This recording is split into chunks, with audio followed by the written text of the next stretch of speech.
Hello my people, how you all. मी गायत्री ब्लॉगमध्ये तुमचं खूप खूप मनापासून स्वागत करते.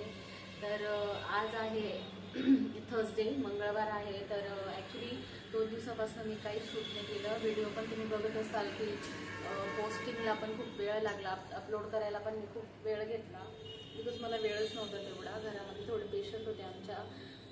माझ्या मिस्टरांना बरं वाटत नव्हतं आणि स्पृहाला पण बरं वाटत नव्हतं. तर आता त्यांना थोडंसं बरं वाटतं आहे, त्याच्यामुळे मी आता मंगळवार म्हणजे आता संध्याकाळी ब्लॉग स्टार्ट करते. तर थोडंसं असं बनवते की ज्याच्याने त्यांना पटकन थकवा वगैरे येईल अशा गोष्टी बनवायचा प्रयत्न करते. आता मी सकाळपासून त्यांना जसं तूप अशा गोष्टी नाही का, तुपाचा रवा करून खाऊ घाल म्हणा, ज्याच्याने जरा पटकन त्यांना ताकद येईल अशा गोष्टी त्यांना बनवते. तर आता माझी आता तयारी आहे की अंडा बिर्याणी बनवायची तयारी आहे. तर मी आता अंडा बिर्याणी बनवणार आहे. तर मी कशी बनवते मी तुम्हाला स्टेप बाय स्टेप दाखवणारच आहे. तसं पण स्टार्टिंग काही दाखवत नाही बिकॉज आपण ॲज यू गाईज नो की आपला बासमती तांदूळ आपण उकळून घेतो, पाणी काढून घेतो, अंडे तर उकळून घेणार आहे. तर त्या गोष्टी काही दाखवणार नाही, बट त्याच्यानंतरची स्टेप बाय स्टेप प्रोसेस मी सगळ्या दाखवते तुम्हाला. Till then stay tuned. खोबरं भाजतं इथे. ओलं खोबरं आहे ना, त्याच्यामुळे मी असं कापून थोडंसं तव्यावर टाकलंय.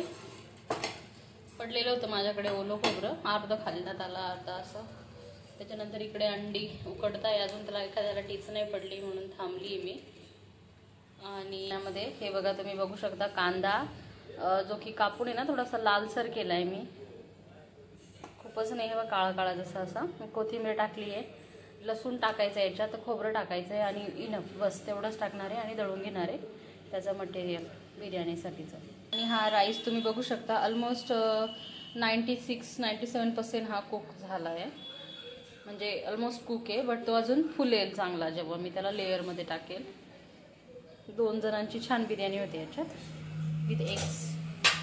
मसाला टाकलाय मी शिजण्यासाठी, तो मी काढून घेणार आहे अर्धाच्या वर बिकॉज तो जास्त झाला आहे माझ्याकडनं. तो दुसऱ्या एका भाजीला कामा येऊन जाईल माझ्या. फ्रीजरमध्ये फ्रीजमध्ये ठेवून देईल मी तो.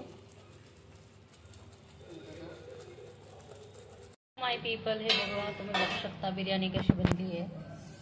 रेड कलर खूप छान छान झाला आहे. दुसरा कुठलाच टाकला नाही बिकॉज बिर्याणीची क्वांटिटी कमी होती, उगाच कलर जास्त होऊन गेले असते आणि व्हाईट राईस कमी झाला असता. सो दॅट मी अवॉइड केला, जास्त नाही टाकला. हे बघा बस फक्त रेड कलर आहे, व्हाईट अँड रेड तेवढ्यातच खुश. खाली मसाला आहे अंड्याचा आणि वरती राईस टाकून मी त्याला जस्ट लेअरिंग केली आहे. आणि इकडे आहे अंड्याची भाजी फॉर माय हजबंड. इकडे आहेत चपात्या, शेवटची थोडी करपली. इकडे आहे ठेचा ऑन डिमांड बनलेला आहे तो. हे guys, do like, share and subscribe. Thank you. Thanks for watching.